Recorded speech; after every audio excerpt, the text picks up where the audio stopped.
Fight World Bullet. My world. Been hearing a lot of hoopla, yada yada. Rolly and Bullet not together. That's like Cagney and Lacey not together. That's like, I mean, this is way out. Uh, how's Rolly and Bullet not together, man? How'd that come about? Well, a couple months ago, we had a little session in the ring, and he just didn't really want to listen. Or like I said, when you start having other people in your ear and they're trying to change you and change your style, change the dog and you, make you a pussycat, it kind of like after a while, it starts getting through. And one thing about me, I know how to train certain guys for their style and for their ability and for their experience, So when I seen certain actions, it didn't take a conversation for me to say, you know what, this ain't gonna work out, because I'm not gonna be quiet. I'm not gonna back down. I'm not gonna do none of that for nobody in this world, no matter boxing, real life, my family. I'm just me. You know what I'm saying? I gotta be comfortable in my own skin. Was there any conversation between yourself and Romero and Rolly in regards to him actually saying, "Hey, Bullet, I'm gonna go in a different direction," or did you hear from the grapevine? No. It wasn't him. It's my decision. Oh, It's my decision over the actions that I was dealing with him on the off season, before he had the fight lined up. We still be in the gym and stuff like that. And it's just certain things that, you just don't do. Personal actions. Are we talking about gym actions? What actions are a deal breaker as far as being under the tutelage of Coach Bullet? I mean, if we're in the gym, we working on the mitts and we doing whatever we do, there's certain things I expect and certain things I don't expect. I don't expect you to tell me to what to do, and I need you to listen. I need you to listen like you've been listening, and when that listening stops, hey, there's a glitch in the matrix. So that was the first sign of disrespect to me, as far as coach to fighter, coach to student. It wasn't a conversation had about, oh, we're not gonna do that. Me and his father had a powwow a couple months ago, and I told him, like, listen, once I walk away, that's it. I'm not coming back. I built him from 0-0 to a world champion, bro. You know what I'm saying? Everybody count him out except me. You feel me? And that's facts. But and I want to get back on the counting out part, because it is significant in and around the greater Las Vegas boxing scene in regards to the reputation of Rolly Romero. But what I wanted to ask you, Coach, was there anything else that led you to come to the decision? Because naturally, when a fighter wins a championship, there may be some sort of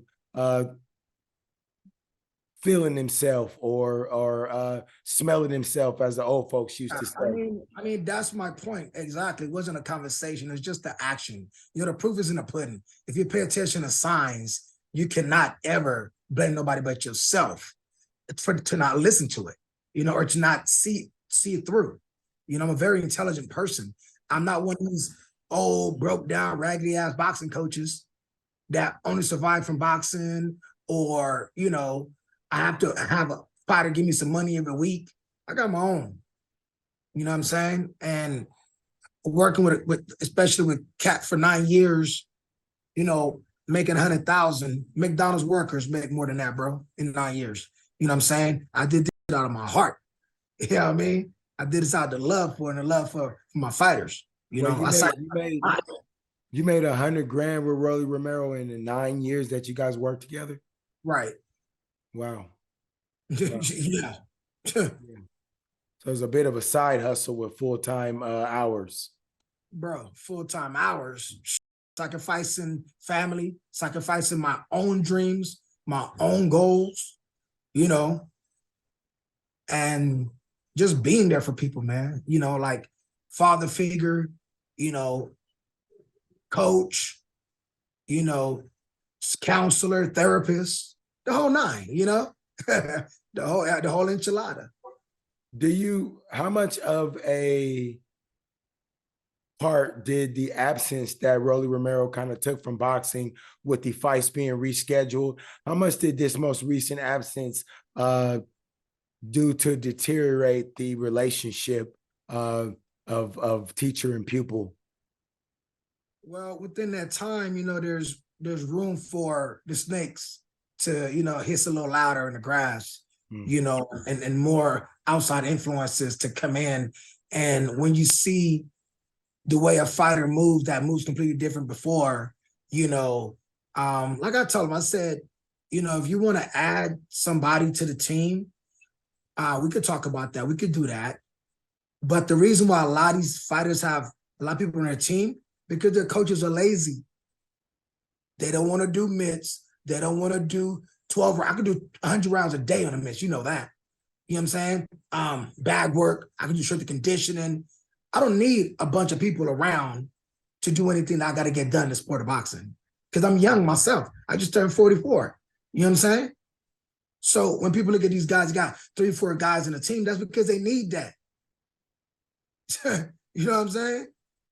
So let me ask you, Coach Bullet, with Rolly Romero changing coaches, naturally, there may be some trying to bend his read as far as to change his style coming into his March 30th clash with Pitbull Cruz. Where do you think things lie as far as that goes right now? It's not going to be to any avail because this time is too short for them to change anything about him. It's still going to be a Coach Bullet influence. Or if say it was another coach somebody had for 9 years, it's still going to be that influence of what that teacher taught that student. You're not going to go into what somebody tell you now and just depend on that when shit get real in that fight. You're going to go back to second nature. And what we have is second nature. What's going to happen when he have to fall back on that?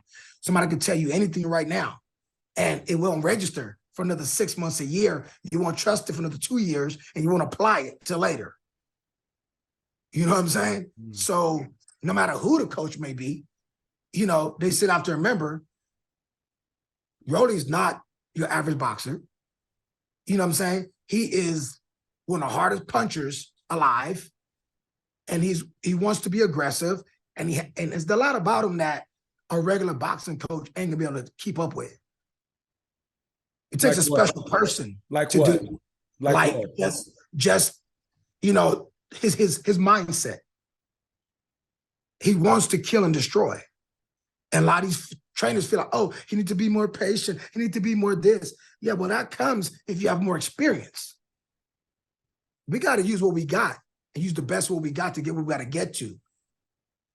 You know what I'm saying? I've had a list of 17 pro fighters. Every last one of them fight different. What is that I can't teach one fight, I can teach the other?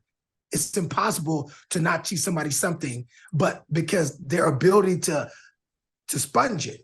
Now that's different, and their mindset. Somebody got their mind made up on fighting a certain way. Hey, we just got to make sure the motherfucker in dog shape. His defense is good, and we ready to go. And he listens. With Rolly Romero, there's been a lot of talk in regards to a need for him to change into a more boxing boxer puncher style. Do you think that has anything to do with the move made by Romero, or with this? Move made. We still ain't got a coach yet, for far as I know, as far as going into this fight. It's not about that, because if you try to change his style, you're just stupid. It's not going to work. Any chance that you coming back in, if Rolly were to call you this evening and you guys had a heart-to-heart? No. As tight as you've been? No. Wow. I stand 10 toes down, stand on my word. I know the beginning and the starting process of disloyalty. It shows with disrespect and lack of communication. Wow. So it's not something that just happened today or yesterday. It's something that, you know, guys in the gym, you got cut mans like Bob Ware talking about he wouldn't do this, wouldn't do that with him. Nigga, you can't do shit with nobody, bro. You a cut man.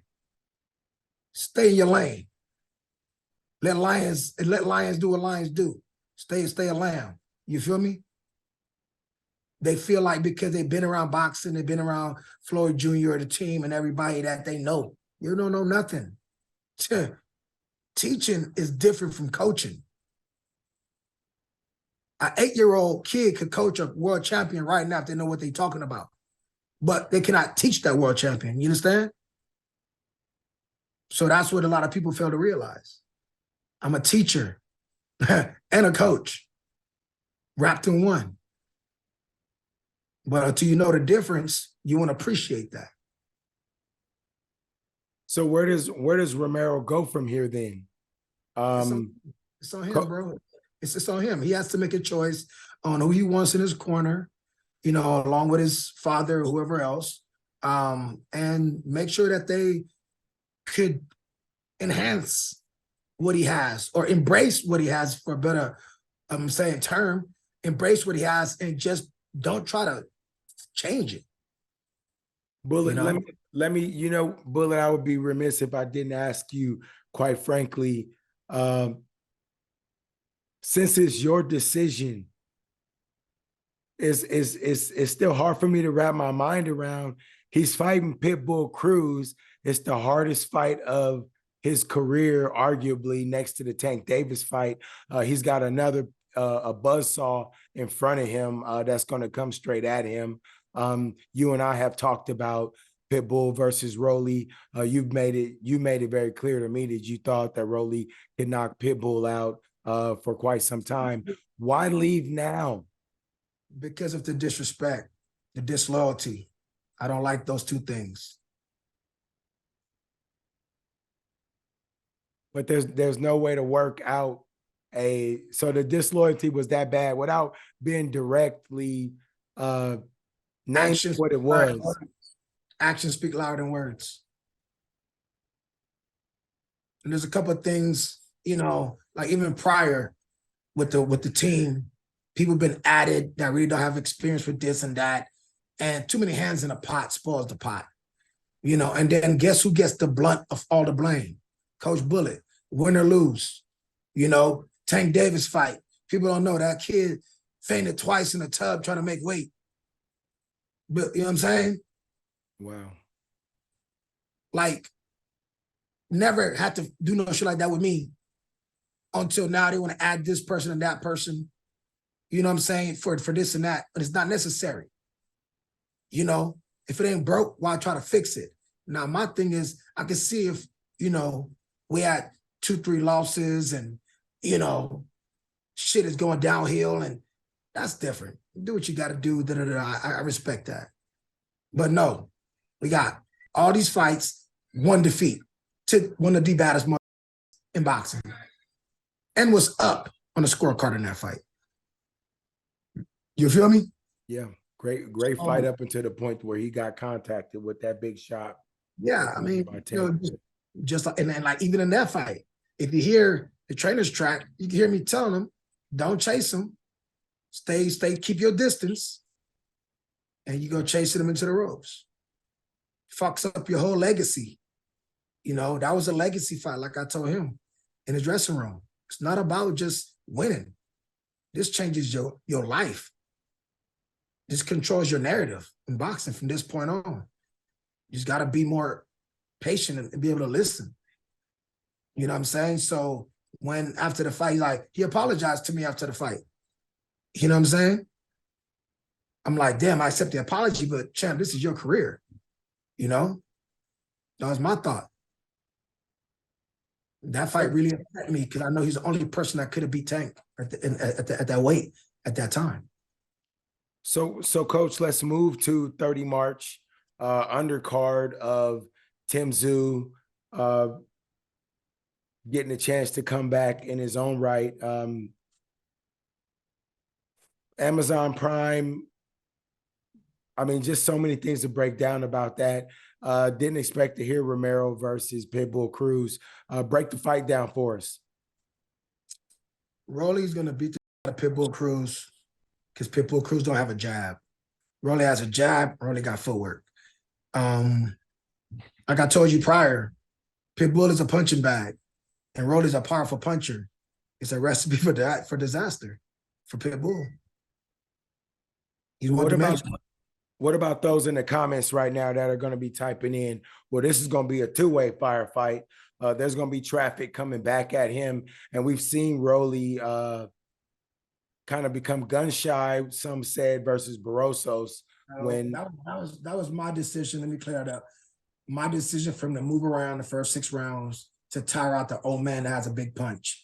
That has nothing to do with Rolly. Rolly wanted to fight. Rolly wanted to bang him out early, get him up out of there. But coming off of the L, the way he came off the L with Tank, it was for me to coach him mentally more than physically over the time off that. If you've never been hit, hurt, drop on that type of level, you know what I'm saying? You don't even know. That's nothing for me to say to you. So I have to deal with my fighter one-on-one, and at the time, make him understand. I don't want you just going here, jumping here and go crazy. You know what I'm saying? I need you to take your time. Wait till he lose a step or two. And then when I tell him pressing a green light, we did that. And then he got more aggressive, started hurting Barroso. And it wasn't our fault the fight was stopped by the referee. The referee saw what he saw. You know what I'm saying? Yes, I wish we could have put him down, put him to sleep. You know what I'm saying? Because that's what we do. But, you know, unfortunately, we didn't get the opportunity to do that. I mean, Turner Weeks is one of the best referees in the game. You know what I'm saying? And that man has experience. He's seen a lot of people get hurt bad. And he's seen Rolly put niggas on a stretcher. So if that's what y'all want him to go down as, is he can, not imagine this. Rolly knocked the old man out. He still don't get no credit. Because you beat an old man. You know what I'm saying? Now 40's not old, but to the boxing world, they think it's funny, it's a joke, whatever. That man could punch. A record of 24 wins or 22 knockouts, he could punch. I don't care if it's knocking out bums or not. Whoever he knocked out, they knockouts. You feel me? Definitely.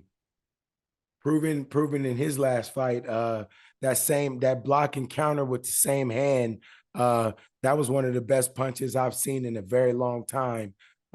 Barroso's definitely he got some magic in those hands of his, man. Yeah, absolutely. You got to respect that. You'd be a fool not to respect your opponent's strong suits. You know, what type of coach is going to look and say, oh, just go in there and bang with him? No, let's wait till he take a couple of steps back until he gas down a little bit, and then we're going to step it up. You know, you can't be stupid in this game, man. People going to laugh at you if you win or lose. It don't matter. But you got to control your own destiny, you know? Back to Rolly Pitbull again. I know that undoubtedly you'll be watching the fight. You say that Pitbull has no jab. How early do you think that Rolly will be able to connect with Pitbull and will be able to start to see what impact his power will have on Cruz? Well, Cruz is gonna bring himself to him.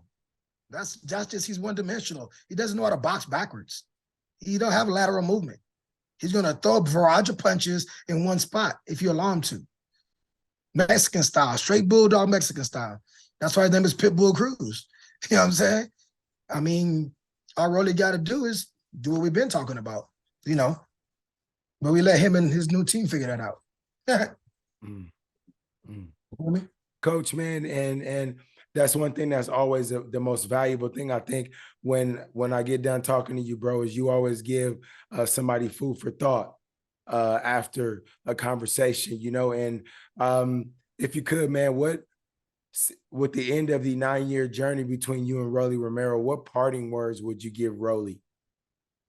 You know, happy for you, proud of you.